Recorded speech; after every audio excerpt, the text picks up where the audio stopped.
మరో బ్రేకింగ్ చూస్తున్నాం. కర్నూలు జిల్లా కాంగ్రెస్ పార్టీ అధ్యక్షుడు మురళీ కృష్ణపై అవినీతి ఆరోపణలు వెల్లువెత్తాయి.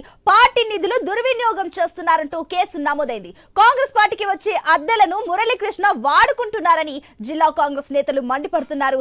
సొంతంగా సొసైటీని ఏర్పాటు చేసి అద్దెలను మళ్లించారని విమర్శిస్తున్నారు. మురళీ కృష్ణను వెంటనే సస్పెండ్ చేయాలని డిమాండ్ కూడా చేస్తున్నారు. ఏపీ పార్టీ అధ్యక్షురాలు షర్మిల ఆదేశాల మేరకు పిఎస్ లో ఫిర్యాదు చేశామని నంద్యాల జిల్లా కాంగ్రెస్ అధ్యక్షుడు నరసింహ తెలిపారు. దీనికి సంబంధించి మరిన్ని డీటెయిల్స్ మా కరెస్పాండెంట్ కిషోర్ అందిస్తారు. కిషోర్, కర్నూలు డీసీసీ అధ్యక్షుడు అవినీతి ఆరోపణల్లో కూరుకుపోయినట్లు తెలుస్తుంది. ఏంటి దీనికి సంబంధించిన డీటెయిల్స్? మరోపక్క అటు షర్మిల ఆదేశాల మేరకే కూడా పిఎస్ లో కంప్లైంట్ కూడా చేశామని వాళ్ళు చెప్తున్నారు. ఏంటి దీనికి సంబంధించిన డీటెయిల్స్?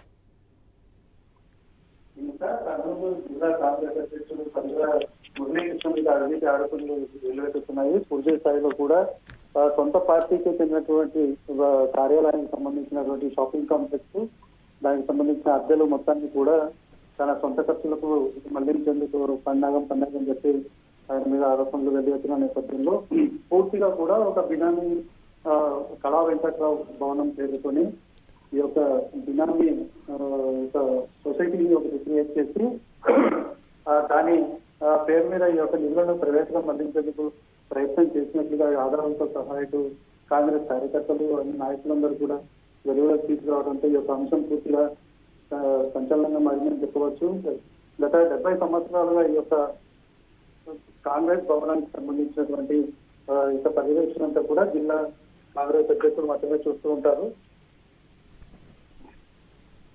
అయితే ఈ మురళీకృష్ణ గత 6 నెలల కాలంలోనే ఈ యొక్క అవినీతికి చర్యలు దీనికి సంబంధించి సిటీ ప్రెసిడెంట్ అయినటువంటి జిల్లా నివాస పక్కనే ఉన్నటువంటి నంద్యాల జిల్లాకు చెందిన అధ్యక్షుడు నరసింహ యాదవ్ కూడా ఈ యొక్క అంశాన్ని జిల్లా పిసిసి అధ్యక్షుడు దృష్టికి తీసుకెళ్లడంతో ఈ యొక్క మొత్తం వ్యవహారం బయటకు వచ్చిందని చెప్పుకోవచ్చు. కొత్తగా చూస్తున్నట్లయితే ఈ యొక్క అవినీతికి పాల్పడ్డాడు కాబట్టి చీటింగ్ కేసు పెట్టి అతని మీద చర్యలు తీసుకోవాలని చెప్పి స్థానిక 2 టౌన్ పోలీస్ స్టేషన్ లో కూడా కేసు నమోదు చేసిన పరిస్థితి ఉంది. Right Kishore, thank you.